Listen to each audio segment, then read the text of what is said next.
All right, guys. Welcome back to another V-Rising video. This is going to be a quick rundown on the most recent developer update, number 24, that was posted as of February 15th, 2024. This is this morning. This is actually, I've already read through this. This is definitely the most exciting update that they've posted so far, in my opinion. Honestly, this is going to be absolutely crazy. We're going to jump into the changes. Basically, just talking about here that people have asked for ways to essentially change their style, because if you've listened to me talk about some of the things I've been wanting in this game the most, one of the biggest is new sets of armor. And specifically because you have all these different types of weapons, you have spells, you have all these types of things, but everyone's always just using the same armor, and it's very basic with nothing special involved. Yeah, so they are addressing that in this update. So here we have a cool concept art of the Blood Moon armor. I gotta be honest, I'm like, dude, why didn't we just keep this color palette? This looks so good. Why didn't we just keep it like this?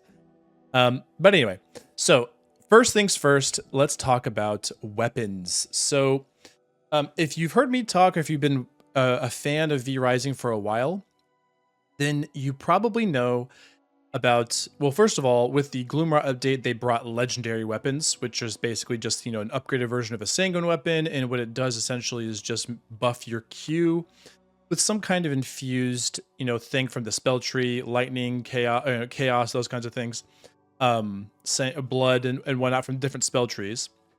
And then it'll also give you stat bonuses on your legendary weapons, which is, that's cool, but it's not, game breaking. I mean, well, it's not. It's PvP wise is definitely insane, because lightning spear is going to do insane damage. But you get what I'm saying. It's not really a big change. I mentioned this before, that I really enjoyed the idea of unique weapons. So, for instance, in pre-Gloomrot, there was a weapon called the General's Soul Reaper, which was a upgraded version of a iron scythe, or reaper anyway, that you would unlock. It was like a rare drop. It was a drop from a monster called the Undead Commander, which lived in the Graveyard of the Damned, or Church of the Damned, and the Iron Mine. And that guy has been since replaced with Krieg the Undead General, but they got rid of the General Soul Reaper. And the thing that was cool about the General Soul Reaper, even though it was kind of game breaking for progression, because it was like the power level of it was essentially in between the tier of Silver and Sanguine Reaper.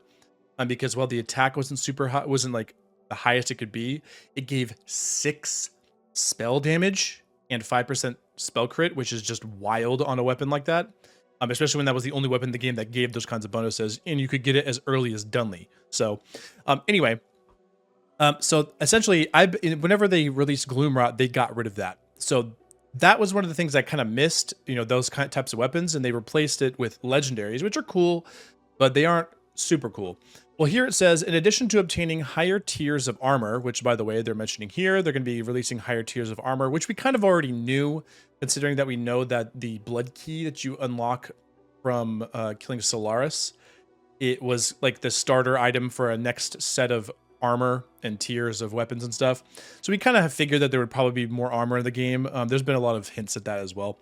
So other than obtaining higher tiers of armor, legendary weapons will undergo comprehensive rebalancing across 3 tiers. 3 tiers. So I'm really interested to know if that... Oh, I guess there already are the 2 tiers, because there's the blue items that I never build because I don't see a point to. But I'm assuming there's another tier of weapons that they're bringing, and that's where there's going to be additional legendaries. This update also introduces a groundbreaking tier of artifacts, which seems like a new item. Or maybe it's like the legendary shards that you drop. Maybe they're calling those artifacts. Featuring specific and distinctive weapons for each weapon type. So distinct weapons for each weapon type. These weapons won't just be unique in their names and statistics, but they'll entirely modify the way you play with advanced weapon skills. So obviously this is a modified version of Axe E, which is, I love axes. Axes have always been one of my favorite weapons. Now, they're probably still my favorite overall weapon. That looks absolutely wild, especially in PvP. This is just ridiculous. I mean, how are you even supposed to dodge that? That's ridiculous. Anyway, So yeah, but wait, there's more in-game battles. So yeah, so I'm definitely hugely excited for this. Now, this is where things get extremely interesting. In-game PvP battles often involve competition for the shards. So there has been a lot of people talking about their issues with the shards. I actually personally agree with them that it's kind of weird to have servers that will just die instantly whenever people get the shards. Somebody no lifes the game for 10 to 12 hours. Who would do something like that? I have no idea. I have no idea who would do something like that. Anyway, someone no lifes the game for 10 or so hours, speed runs to the shards, and then grabs them, puts them in their castle, fortifies everything. And then whenever people who are not no lifing the game get to end game, they're kind of like, wait, the shards are already behind this like insurmountable, almost unraidable castle that I'm gonna have to wait to raid. And if these guys defend it, like there's just no chance. And if they're good at the game, there's no chance I'm gonna be able to even get the shard. Like it's just not gonna happen. Well, what they've chosen to change this is, or to fix this is actually really cool. It says buildings you can place in your castle, blah, blah, blah. So it explains what shards are, the current iteration of shards. So why are we talking about the shards in this lovely update? All about equipment if there are a bunch of fancy buildings. It's because they're not buildings anymore. Shards will now be a necklace item with powerful stats and buffs. Will also provide a unique ultimate ability that overwrites your currently equipped one. Okay, so that is huge. This looks ridiculous. I'm assuming these are like gonna heal you. This looks so crazy. So one possibility for a new shard ability. So this is the ultimate, basically just T-posing in a menacing style here. See if I can zoom in here to get a real good look at this T-pose. Look at that, dude. Just T-posing like a boss, spraying out red little search and destroy missiles. Maybe it heals you, maybe it just does damage, who knows. This looks crazy. But so yeah, so eventually it's going to override your ultimate, which I'm actually fine with because the state of ultimates in this game is pretty atrocious, in my opinion. There's just not all that many options to choose from. Like, there's just stuff that's just like strictly better than everything else, and people just use those all the time. So I really hope they rework a lot of the ultimates in that regard. But yeah, so this is pretty cool. And it says here, the most important part of this, in my opinion, it says that means you'll have to risk it. So this necklace will be one of a kind. That means you have to risk it. So if you want to use that necklace at all, you have to be wearing it. There'll also be a running timer on the shard, and recharging will require going out into the world and replenishing its energy at events that spawn in the final zone. So if you remember, one of the other updates, they mentioned that there were going to be in-game events, and we talked about that in the last dev update video that I made. So I would assuming it revolves something, has something to do with that. So basically they're forcing confrontation on those PvP servers so that you have to risk your shard if you even want to use it at all. So if you're using it, you have to go out into the world. If you're going out into the world, I'm assuming you're still going to have Eye of Twilight to spot you on the map, which is insane if you think about it. People are just going to be able to press M and see that you're there, like see you at any point on the map. So maybe that will change, because that seems a little crazy in my opinion, but who knows? So anyway, and also, yeah, obviously they're gonna have it for PvE as well. Next, we are going to get into this part here, the one I've been waiting for the most: Vampire Court, Knights, Warlocks, and Assassins.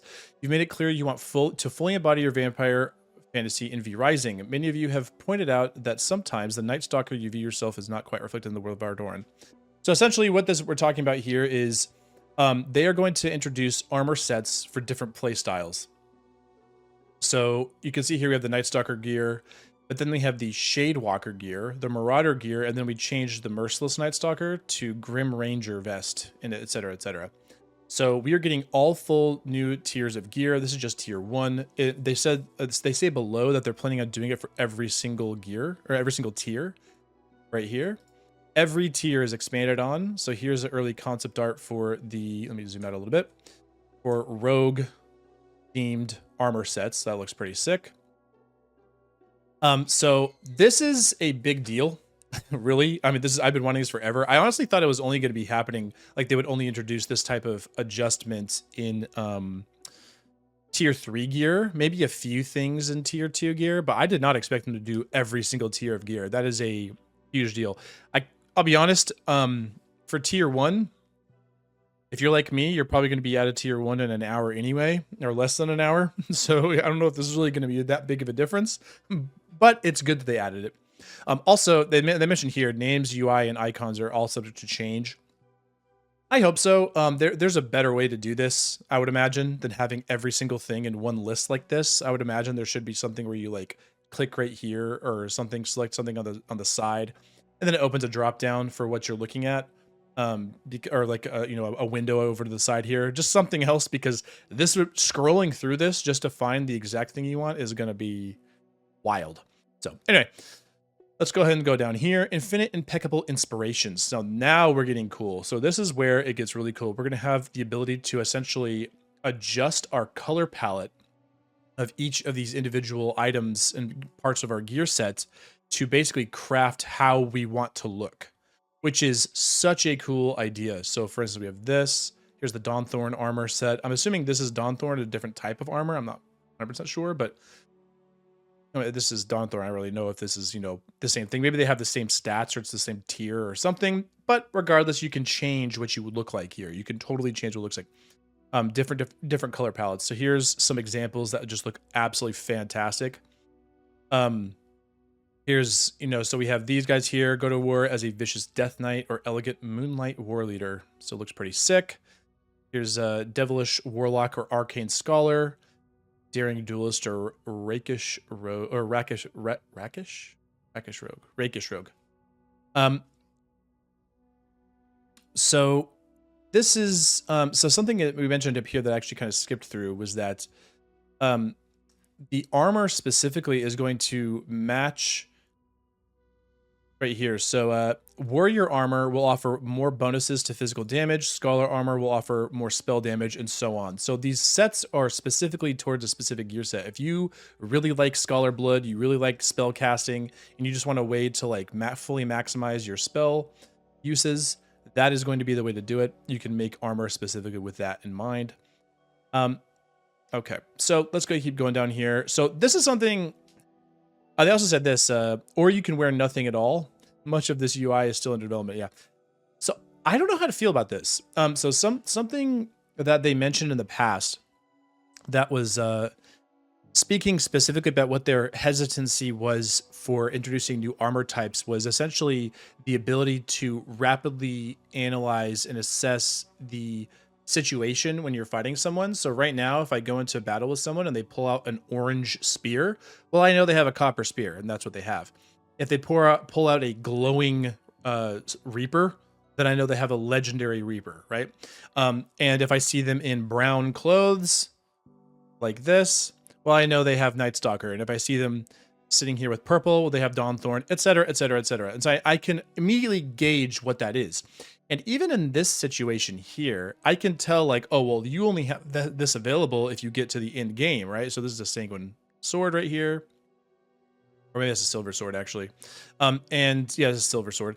And then we have this different armor. So like, let's say I see this in the open world. I'm like, oh, this is end game. So they're definitely like, in the 70s plus. I know what kind of gear they have, and I can judge that and make a decision. Do I want to stand and fight, or do I want to leave? Well, if you have this, the issue for me here is somebody could go around like basically almost like faking it, and especially there's the UI element that turns off people's gear score unless you're like hovering them, or clicked on them or whatever it may be. That would also make it really kind of crazy. And there's advantages to that in a lot of ways, but it's mostly for this guy.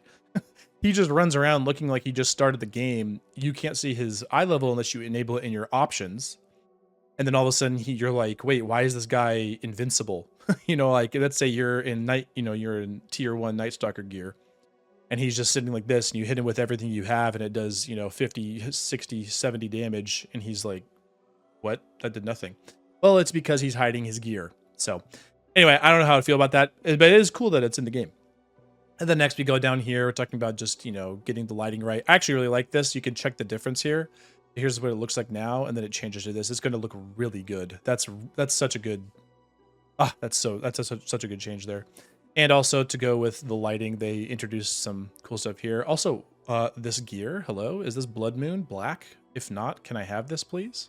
Absolutely looks amazing. But Anyway, so last note here, they mentioned that look forward to 1.0 update currently planned to drop sometime in the second half of Q2. So second half of Q2, that would be middle end of May to June. So that seems to be, that's pretty much the same thing with what Gloomart was. It seems like that's what we're looking at, guys. So anyway, well, hope you are as excited for this as I am. I actually am so excited. This stuff looks absolutely insane, especially these changes look so wild. I'm going to be really interested to see what, different weapons, abilities are. So anyway, that's going to be it. Thanks for watching, guys. Hope you enjoyed it, and we will catch you in the next one.